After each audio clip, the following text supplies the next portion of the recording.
अरे इतने सारे पैसे, एक काम करती हूँ इन्हें रख लेती हूँ अपने पास।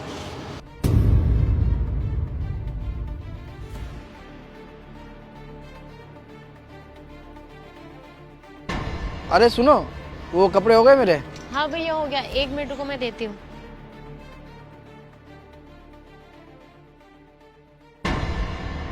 अच्छा कितने हुए? भैया 100 रुपये हो गए। 100 रुपये?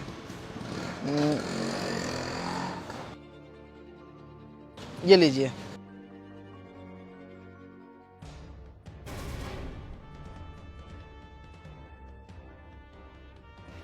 भैया क्या हुआ? ये आपके पैसे सिलाई करते वक्त आपकी पैंट में मिले थे, मुझे लगा कि आप भूल गए होगे शायद। अच्छा, मैं इन्हें शायद ना पैंट की जेब में रख के भूल गया हूँगा। पर ये पैसे तुमने अपने पास क्यों नहीं रखे? तुम्हें ज़रूरत भी तो थी। पर भैया आपको कैसे पता कि मुझे इन पैसों की ज़रूरत है? अरे क्योंकि पता है, जब मैं सुबह तुम्हारे को कपड़े देने आया था ना, तो मैंने सब कुछ सुन लिया था तुम्हारे मकान मालिक को, जो तुम्हारे को डांट रहा था। अरे बहन जी, ये कपड़े ना मैं यहाँ पे रख के जा रहा हूँ, मैं शाम तक आगे से लेता हूँ। ठीक है भैया। हाँ भाई, किराया कहाँ पर है? देखो भैया, अभी मेरे पास बिल्कुल भी पैसे नहीं है, कुछ दिन की मोहलत और दे दो। जैसे ही मेरे पास पैसे आएंगे ना, सबसे पहले आपको ही दे दूंगी आपके पैसे। देखो ये ऐसा है, 1 तारीख को महीना होता है, पूरा 14 तारीख हो गया है।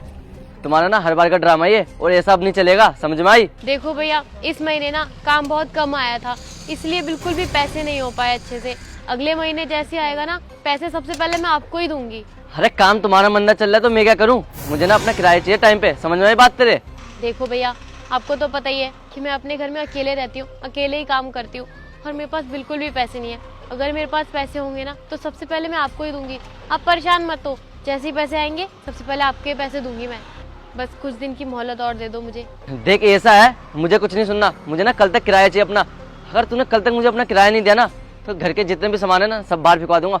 तो जो तेरा ये कपड़े उपड़े है ना, सब फेंकवा दूंगा, समझ में आई बात? नहीं नहीं भैया, भैया मैं आपके पैसे दे दूंगी। भैया भैया मेरी बात तो सुनो।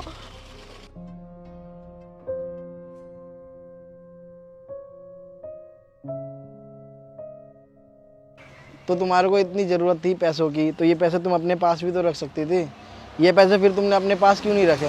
हाँ भैया, इन पैसों की ज़रूरत तो मुझे बहुत ज़्यादा थी, और एक बार को मेरे मन में आया कि मैं इन पैसों को रख लूँ, लेकिन फिर मुझे लगा कि ये करना सही नहीं रहेगा। अरे इतने सारे पैसे, एक काम करती हूँ इन्हें रख लेती हूँ अपने पास। लेकिन भैया मैंने वो पैसे नहीं रखे, क्योंकि मुझे माँ बाप की सीख याद आ गई कि कभी भी हमें दूसरों के हक के पैसे नहीं रखने चाहिए, बल्कि अपनी मेहनत से जो कमाए हैं सिर्फ उन्हीं पैसों को रखना चाहिए। इसलिए मैंने सोचा कि आपके पैसे मैं वापस कर दूं, और बुरा वक्त आ जाए तो क्या हुआ, कल टल जाएगा। मेहनत से काम करूंगी ना, तो एक दिन सब कुछ ठीक हो जाएगा। वक्त की यही तो अच्छी बात है कि वो एक ना एक दिन टल ही जाता है। पर मेरे को ना तुम्हारी ईमानदारी और तुम्हारी अच्छाई बहुत अच्छी लगी, तो ये पैसे ना तुम अपने पास रख लो। अरे नहीं नहीं भैया, आप ये पैसे रहने दो, मैं ये पैसे नहीं ले सकती। अरे तुम ये मत सोचो कि मैं तुम्हारी मदद कर रहा हूँ, तुम ये पैसे ना ये सोच के रख लो अपने पास कि ये पैसे मैं तुम्हारे को एडवांस दे रहा हूँ। और तुम्हें पता है ना, हमारे घर से सारी सिलाई के कपड़े तुम्हारे पास ही आते हैं।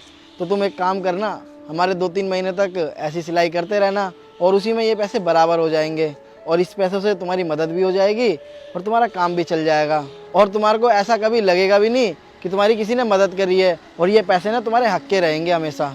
अरे ये लो, ये पैसे ना तुम अपने पास रख लो। आपका बहुत बहुत धन्यवाद भैया।